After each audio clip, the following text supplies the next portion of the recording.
আমরা যারা অভিভাবক হয়েছি, মা বাবা, তারা অনেক কিছু মিস করি। যেমন এই যে আমাদের ইরাম, ও ছোটবেলায় কখনোই কোনোদিন হামাগুড়ি দেয়নি, সরাসরি হাঁটা শিখেছে, দাঁড়ানো তারপরে হাঁটা। ও 9 মাসের দিকে হাঁটা শিখে গিয়েছিল, এর আগে কখনো হামাগুড়ি দেয়নি। এই যে এখন ও এত বড় হয়েছে, 18 মাস বয়সে এসে এখন ওর হামাগুড়ি দেওয়ার ইচ্ছে হয়েছে। এই যে কি সুন্দর করে হামাগুড়ি দিচ্ছে, দেখে অনেক ভালো লাগতেছে আমার কাছে। এটা আমি অনেক মিস করি। ইরামের আম্মুকে ডেকে আনলাম বাইরে থেকে, যে এসো দেখে যাও ইরাম কি করতেছে।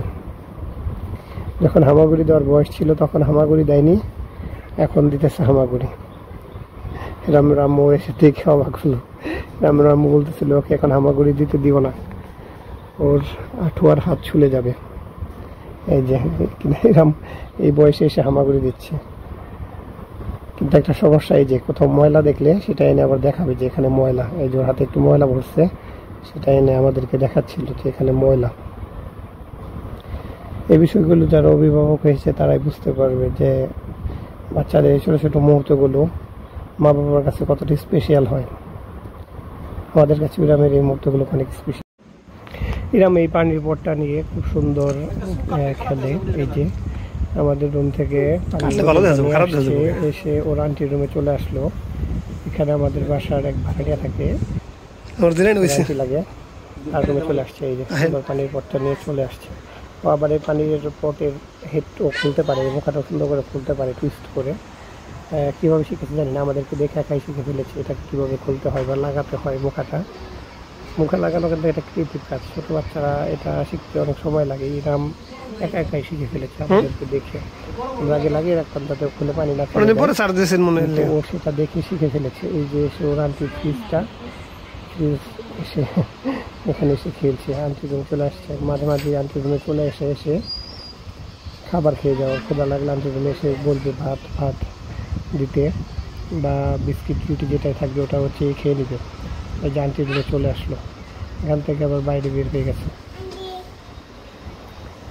পানির বোতলটা অনেকটুকু ভার, একটু অর্ধেক থাকলে প্রায় 1 কেজির মতন থাকে। ওইটা ধরে এরকমভাবে নাড়তে পারে, সুন্দর করে নাড়াচাড়া করে, এমনভাবে নিয়ে যাচ্ছে মনে হয় কোনো অনুভূতি।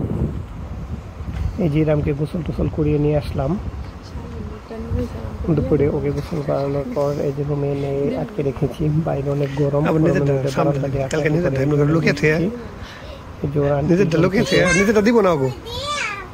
পুতুলটা নিয়ে আসছি পিকাচু, বাবু না, বাবু দেখবো না, আন্টি আরেকটা আছে বাবু রে রুমের। কিন্তু এই যে এইটা ওর, এটা আমরা এরকম কিনে দিয়েছি। পাশের রুমের ওর এক আন্টির, সেটা এনে খেলে। এই যে পুতুলগুলোকে সুন্দর করে সাজিয়ে রেখেছে বালিশে।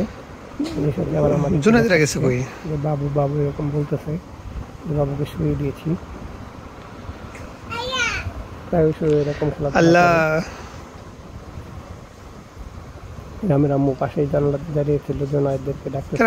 আজকে জোনায়েদরা বাড়িতে না, কোথাও শোনার চেষ্টা করতেছিল যে কোথায় গিয়েছে। না, অন্য জনের জামিনদার হয়েছে, উনি দিলেন না, আরেকজনের জামিনদার হয়েছেন। হ্যাঁ, দেয় না দেখে তারা হামলা করছে, উনি শুদ্ধ হামলা করছে। ওর বেড়ালটাকে দিয়ে খেলছে। এখানে একটা বেড়াল, একটা পিকাচু আছে, এগুলোর সাথে না ওই যে ভিডিও করতেছে। ওর দাদুর ফোনে পাশের রুমে রিং বাজতেছে, ও বারবার এই ফোনটা দেখে রিং বাজতেছে কিনা ও বুঝতেছে না যে কোথায় হচ্ছে। অ্যাকচুয়ালি ভাবতেছে যে এটা আমার ফোনে হচ্ছে, এর জন্য বারবার বিড়ালকে চালাচ্ছে গাড়ির মতন করে। ওর বলতে পারে পিপ পিপ, গাড়ির যে হর্ন এটা ও ডুপ্লিকেট করতে পারে, দেখে শিখে গেছে যে গাড়িতে এরকমভাবে হর্ন বাজে। এই যে সব পুতুলগুলোকে নিয়ে এরকম একটা জটলা তৈরি করবে খেলার সময়। সব খেলনা একসাথে থাকে ওর যখন ও খেলতে বসে। কি জানি তো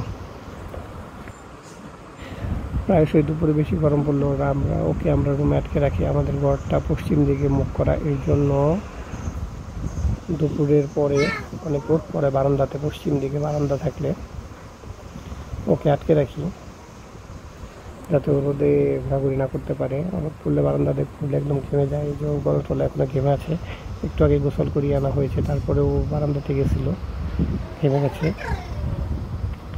ওকে আমরা রুমে এনে পুতুল দিয়ে খেলতে দিয়েছি। সুন্দর করে খেলবে। এই যে তাকে তুলে নিয়ে বললি বাবু বাবু বলতেছে,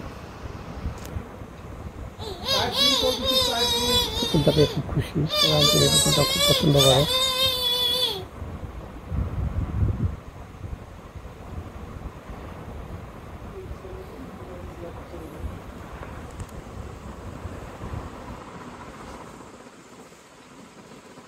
পরে দেবে আম্মা আম্মা আম্মা আম্মা আম্মা আম্মা আম্মা আম্মা আম্মা আম্মা আম্মা আম্মা।